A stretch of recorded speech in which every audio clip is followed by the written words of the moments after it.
नीट paper फुटी प्रकरणात सरकारची मोठी कारवाई, 47 अधिकारी बडतर्फ, काही अधिकाऱ्यांवर कायदेशीर कारवाई होणार, विशेष समितीही स्थापन करण्यात येणार। नीट पेपर फुटी प्रकरणात फास्ट ट्रॅक कोर्टात चालणार, न्यायाधीश अनु ग्रोवर यांची नियुक्ती केल्याची सूत्रांची माहिती। तर पेपर फुटी प्रकरणातल्या सर्व आरोपींना न्यायालयीन कोठडी।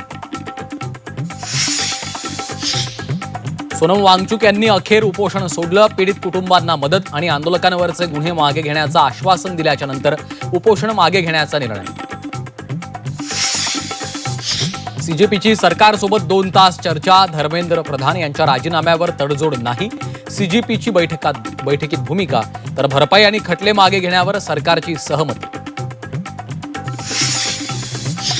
मंत्री धर्मेंद्र प्रधानांचा राजीनामा झाला पाहिजे, नाहीतर पंतप्रधान मोदींच्या खुर्चीला धोका, राजीनाम्याशिवाय शांत बसणार नाही, अभिजित दिपकेंचं सरकारला आव्हान।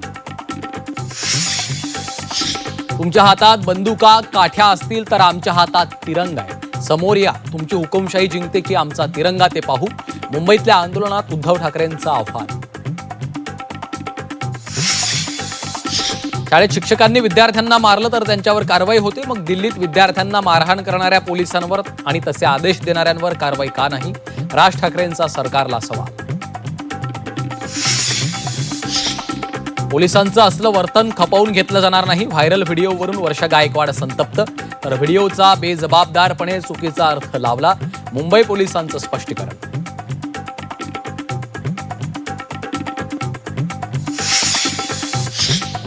आणि दिल्लीतल्या लाठीचार्ज विरोधात राज्यभर आंदोलन, नीट पेपर फुटीवर तीव्र संताप व्यक्त, धर्मेंद्र प्रधान यांच्या विरोधात संतापाचा उद्रेक कायम।